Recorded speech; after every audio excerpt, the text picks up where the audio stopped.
안녕하십니까. 식량생산팀장 최현아입니다. 병해충 방지와 잡초관리에 대해서 말씀드리겠습니다. 병해충 방지입니다. 올해는 57일간의 긴 장마와 집중호우로 인해서 병해충 발생이 많았었습니다.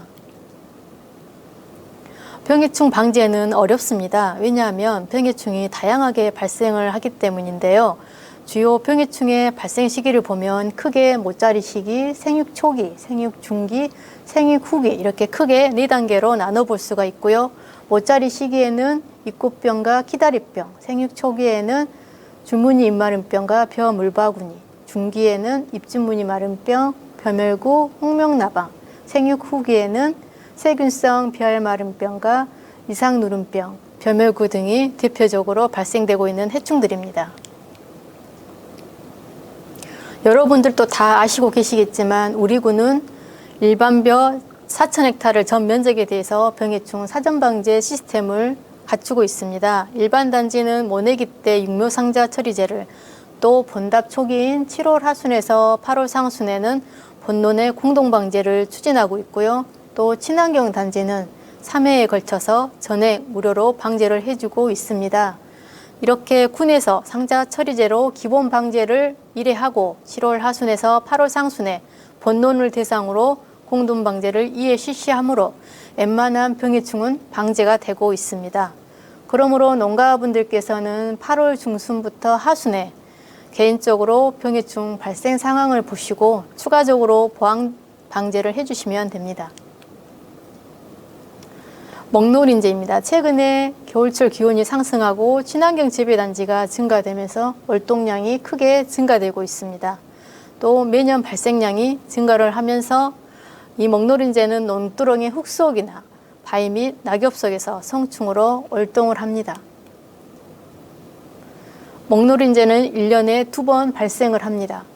1차는 6월 중순에 발생을 해서 6월 하순에서 7월 상순이 되면 본답으로 본격적으로 이동을 하고 7월 중순에서 8월 하순이 되면 교미를 해서 산란을 하고 증식을 합니다. 2차 발생은 8월 중순에 증식한 이 새로운 먹노린재 신성충이 10월 중순까지 많은 피해를 줍니다. 피해 증상을 보면 이 사진처럼 논 중앙보다는 가장자리에서 피해 증상이 많이 나타나고요. 초기에는 벼 줄기를 흡집해서 줄기의 석잎이 노랗게 말리면서 쉽게 꺾여집니다. 피해가 심한 논은 생육이 억제되면서 분월이 감소가 됩니다. 특히 출수기 때 피해가 큰데요. 피해를 받으면 이삭이 꼿꼿이 서서 하얗게 말라 죽는 백수현상이 나타나고 또 벼알을 흡집을 하면 쭉정이가 많아지면서 반전미가 생깁니다. 먹노린재는 성충으로 논두 흙 속이나 낙엽 밑에서 월동을 하고 있다가 6월 하순에서 7월 상순이 되면 본논으로 본격적으로 이동을 합니다. 이때 방제를 해야 효과적입니다. 먹노린재는 방제가 어렵습니다. 방제가 어려운 이유는 물속에서 생활을 하기 때문에 작은 충격과 소리에도 민감해서 물속이나 줄기 속으로 들어가는 습성이 있습니다. 그리고 주로 벼 밑부분에 분포를 하고 있어서 줄기가 무성해지면 약재를 살포해도 벼 포기 속으로 약재 침투가 안 됩니다. 그러므로 농가들은 약을 하실 때는 논물을 빼고 하시고 약재는 바꿔가면서 해야 효과가 있습니다. 약은 논뚝과 논두렁까지 충분하게 집중적으로 살포해 주셔야 합니다. 야행성은 특성이 있기 때문에 낮엔 줄기 속에 숨어 있고 주로 저녁 7시에서 8시 활동을 하므로 약재는 저녁에 살포하시는 것이 좋습니다. 유화 등 트랩을 이용한 먹노린재 방법입니다. 다른 색보다는 주광색에서 가장 효과가 있었고요. 본답으로 이동하는 채성기인 6월 이전에 설치를 해야지 유인이 잘 되고 효과가 있습니다. 이상누름병입니다. 깐부기병이라고도 하죠. 이 병은 출수기에 태풍이나 비가 계속 오면 발생이 됩니다. 그리고 비가 오기 때문에 약재 방제가 사실 어렵습니다. 토양 안에서 균핵으로 월동을 한 후에 비가 많이 와서 조온이 되면서 일조가 부족하면 벼 꽃을 통해서 감염이 되고요. 상습지는 매년 발생이 되기 때문에 여기서 나온 벽실을 종자로 쓰면 안 됩니다. 방제는 출수 전 방제가 중요합니다. 출수 일주일 전에 한 번 해주시고 출수 일주일 후에 한 번 더 해주시면 방제에 효과적입니다. 이 병에 걸리면 수량과 품질이 떨어집니다. 약제는 참고 바랍니다. 흰입마른병입니다. 태풍이 오거나 강풍이 불고 비가 많이 와서 논이 잠기면 벼잎이 상처를 받습니다. 이 상처를 통해 세균이 침입이 되고 병이 생깁니다. 이 병은 7월 초순에서 수학기까지 발생이 되는데요. 세균성 병으로 한 번 발생이 되면 병이 낫지가 않습니다. 그렇기 때문에 태풍이 오기 전에 예방약제 살포가 매우 중요하고요. 이 병균은 논물을 타고 물로 전염이 되기 때문에 벼가 물에 잠기지 않도록 배수로 정비와 논둑 관리를 잘 해주시고 논둑과 수로에 있는 기주 잡초인 줄풀과 결풀을 깨끗이 제거해서 포장 관리를 잘 해주셔야 합니다. 증상은 벼 잎 가장자리에 물결 무늬가 형성이 되면서 테두리가 노란색으로 변합니다.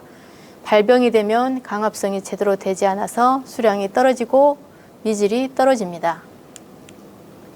흰잎마른병 피해 사진입니다. 본 사진은 흰잎마른병에 오염된 농수로의 물을 가지고 농약을 살포했는데 대면적으로 병이 확산된 사례입니다. 반드시 지하수나 깨끗한 물로 약제를 살포해야 합니다. 벼멸구는 6월 하순부터 중국으로부터 날아와서 우리나라에 피해를 주는 해충입니다. 주로 수면에서 10cm, 벼대 및 물 근처에서 집단 서식을 하면서 벼대의 지백을 빨아먹습니다. 방제는 7월 하순에 1차 방제를 하고 2차는 8월 상중순에 해주시는데요. 출수기에는 벼가 우거져 있기 때문에 양량이 충분하게 벼대 밑부분까지 침투가 되지 않아서 방제가 어렵습니다. 피해내는 벼 군데군데 폭탄 맞은 것처럼 구멍이 뻥뻥 뚫립니다. 약제는 참고 바랍니다. 홍명나방도 역시 벼멸구처럼 6월 하순부터 중국에서 날아서 피해를 줍니다. 논에 피해 잎이 한두 개 보이기 시작하면 약조를 살포해야 합니다.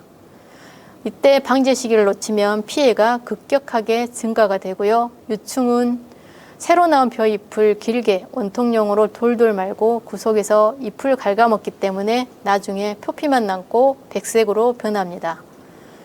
그로 인해서 출수가 불량해지고 등숙이 늦어집니다.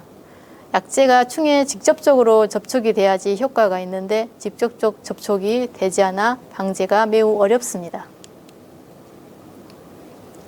다음은 도열병입니다. 비가 자주 오고 질소질 비료를 많이 줬으면 벼가 가본무가 되면서 통풍이 되지 않습니다. 그러면 벼가 연약하게 자라면서 도열병이 발생이 됩니다. 벼 육묘기부터 수확기까지 발생을 하면서 피해를 줍니다.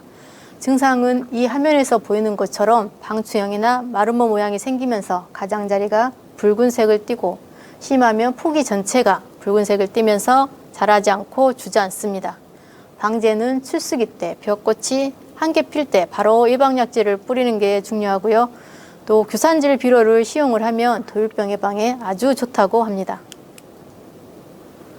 이삭도열병입니다. 벼 이삭의 병증이 두세 개 보이면 1차 방제를 해주시고요. 2차 방제는 일주일 후에 하시면 됩니다. 그래야 피해를 줄일 수가 있습니다. 약제는 참고 바랍니다. 잎진무늬 마른 병은 곰팡이병입니다. 밀식을 하고 질소질 비료를 많이 주면 벼가 가본무가 되어서 통풍이 되지가 않습니다. 이때 비가 많이 와서 고온 다습한 환경이 되면 발생을 합니다. 증상은 벼 잎집에서 구름 모양의 병증이 발생이 돼서 잎 위쪽으로 병증이 점점 올라갑니다. 약제는 참고 바랍니다. 세균성 벼알마른병입니다. 출수 후 약 일주일간에 걸쳐서 태풍과 비가 계속 오면 발생이 됩니다. 증상은 논에서 5포기 정도가 뭉탱이로 고개를 숙이지 않고 빳빳이 서 있습니다. 마치 쌀아기처럼 보이기도 합니다. 병증은 벼 아래만 나타나고요. 옅은 붉은색을 띱니다. 잎이나 잎집, 이삭가지에서는 병증이 절대 나타나지 않습니다.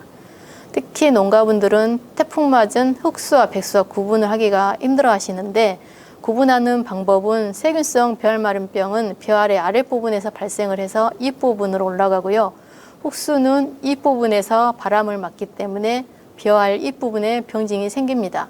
다시 한번 강조드리면 출수점 방제가 가장 중요하고요. 종자 소독을 철저히 하셔야 합니다. 깨씨무늬 마른병입니다. 몇 년 전까지만 해도 거의 사라진 병이었는데 요즘은 발생이 늘어나고 있습니다. 양분이 유실되기 쉬운 사질답이나 양분이 부족한 노화답에서 주로 나타나고요. 토양의 철, 망간, 마그네슘과 같은 미량 양분이 부족해서 그렇습니다. 방제를 하기 위해서는 객토나 규산질비로 유기물을 많이 넣어서 땅심을 높여줘야 됩니다. 별도로 방제하실 필요는 없고 의삭도열병을 방제를 하면 이 도열병 약으로 동시 방제가 됩니다. 잡초관리 기술입니다. 잡초 방제를 잘하기 위해서는 내 논에 어떤 잡초가 많이 생기는지를 알고 제초제를 하는 게 중요합니다. 제초제는 이양 후 35일에서 49일까지 적어도 7월 20일인 유수 형성기 이전까지 안료를 해야 합니다. 그렇지 않으면 이삭이 나오지 않는 잡초 피해가 나타납니다. 여러분, 잡초를 구분하실 수 있으실까요? 이 사진은 잡초 생활사에 따라서 구분을 해봤는데 보시는 순서대로 1년생 잡초에는 피, 물달개비, 사막이풀, 엽기 바늘이 있고요. 다년생 잡초에는 올방개, 버풀, 새선매작이, 올미가 있습니다. 중요한 것은 내 논에 1년생 잡초가 많이 나는지 다년생 잡초가 많이 나는지를 살펴보신 후에 제초제를 체계적으로 해야 합니다. 1년생 잡초가 많으면 썰해질 후 모내기 2, 3일 전에 이양전 제초제를 뿌리고 그 후 모내기 5일 후에 초기 제초제를 한 번 더 뿌려줍니다. 다년생 잡초가 많으면 모내기 10일 정도에 초중기 제초제를 뿌리고 모내기 15일 후가 되면 중기 제초제를 한 번 더 뿌려줍니다. 그리고 1년생과 다년생이 같이 많이 나타날 경우에는 썰해질 후 이양전 제초제를 1차 뿌리고 모내기 15일 후가 되면 중기 제초제로 2차를 뿌립니다. 이렇게 1, 2차를 체계적으로 처리를 했는데도 잡초 방제가 안 되면 후기 잡초가 많은 논입니다. 이런 논은 이양 후 30일에 경협처리 제초제를 살포를 하면 잡초를 완전 방제할 수가 있습니다. 제초제는 토양에 처리하는 제초제와 경협, 입에 처리하는 제초제가 있습니다. 먼저 토양 처리 제초제에서 가장 중요한 포인트는 물 관리입니다. 논물을 고르게 금평 작업을 하신 후에 약을 뿌리고 물을 대지 말고 물을 논에 담아두신 후에 약을 처리하셔야 합니다. 왜 그러냐면요. 약을 뿌리고 물을 대면 물이 흐르는 방향으로 약이 쏠려서 약해가 발생이 됩니다. 물은 반드시 5cm, 5일 이상을 유지해 주는 게 중요합니다. 그리고 논에 물이 마르면 제초제가 분해가 되면서 효과가 떨어집니다. 약제 살포는 바람이 없는 날 오전 9시에서 11시 정도에 하는 것이 좋습니다. 같은 제초제를 계속 쓰지 마시고 1, 2주년 간격으로 계통이 다른 약을 사용해야지 방제 효과가 좋습니다. 후기 경협처리 제초제입니다. 이양 후 25일에 처리를 하면 반드시 7월 20일 유수 형성기 전에 제초를 해야 합니다. 그렇지 않으면 약해로 이삭이 올라오지 않고요. 약은 물을 뺀 후 반드시 제초제 살포용 노즐을 사용해서 잡초잎에 약이 접촉이 되도록 해야지 효과가 있습니다. 우렁이를 이용한 잡초 관리입니다. 우렁이는 일반 제초제보다 효과가 70%로 높고 특히 약으로 잡기 힘든 올방개의 효과가 큽니다. 우렁이를 살포할 때는 노를 평탄하게 고른 후에 치패를 썰어질 직후 담보당 1.2kg로 투입을 하면서 논둑을 돌면서 조심스럽게 넣어줘야 합니다. 주의하셔야 할 것은 논바닥이 물 밖으로 노출이 되지 않도록 논둑을 높여서 항상 물이 충분히 유지되게 해줘야지 우렁이가 일을 할 수 있습니다. 그리고 벼를 이양을 하신 후에는 후라단이나 키타진 같은 잎제를 사용을 하시면 안 됩니다. 앞으로는 왕우렁이를 유기농업 자재로 이용을 하시려면 우렁이를 수거해서 자가폐기 처리를 하셔야 합니다. 남부 지역에서는 우렁이가 월동을 해서 어린 모답이나 친환경 논에 피해를 주고 있습니다. 논물을 뺄 때 거름망을 설치하지 않으면 수로로 빠져나가서 다른 논에 피해를 줍니다. 그러므로 거름망을 반드시 설치하거나 논둑을 높게 해서 피해를 주는 일이 없도록 해야 합니다. 참고로 우렁이를 쉽게 잡으려면요, 우렁이가 배추를 제일 좋아한다고 합니다. 고기 잡는 투망에 배추를 넣어두면 우렁이가 잘 모입니다. 이 모인 우렁이를 닭 모이로 주면 아주 좋습니다. 왕우렁이 월동 장소는 논 흙속이나 물이 있는 수로입니다. 물이 없으면 월동을 못합니다. 그러므로 벼를 수확하신 후에는 논을 잘 말려주시고 마른 노타리를 치면 월동을 못하고 죽습니다. 이상 교육을 마치겠습니다. 감사합니다.